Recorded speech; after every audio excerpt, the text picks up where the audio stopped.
பிஸ்மில்லாஹிர் ரஹ்மானிர் ரஹீம். மூசா அலைஹிஸ்ஸலாமுடைய சமூகத்தை கூட்டிக் கொண்டு மூசா அலைஹிஸ்ஸலாம் அவர்கள் ஃபிரௌனிடமிருந்து தப்பித்து போகிறான். அப்படி போகும்போது அவங்க கடலுக்கு அருகில் சென்று கடலுக்கு முன்னால் மாட்டிக்கொள்கிறாங்க. ஃபிரௌனுடைய படை அவர்களுக்கு பின்னால் வந்து கொண்டு இருக்கிறது.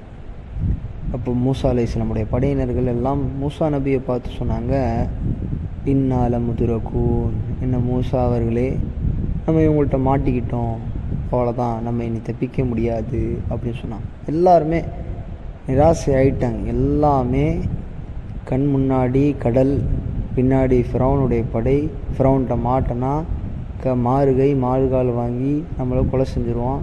இப்படி அந்த நிராசையினுடைய உச்சத்தில் எல்லா மக்களும் போயிட்டான்.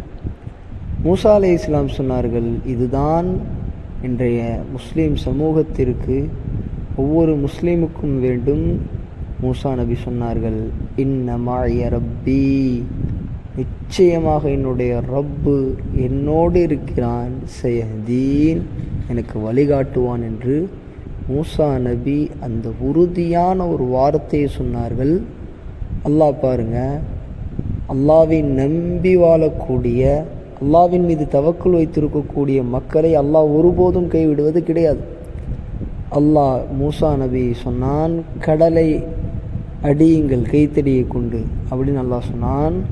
அந்த கடல் பிளந்தது.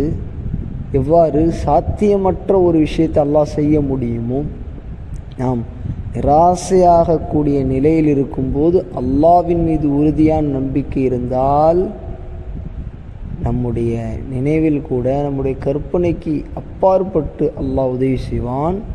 ஆனால் நாம் அல்லாஹ்வின் மீது உறுதியான நம்பிக்கை, தவக்குல் நமக்கு இருக்க வேண்டும். அல்லாஹ் விரைவில் நமக்கு உதவி செய்வான் என்பதை நாம் புரிந்து கொள்ள வேண்டும்.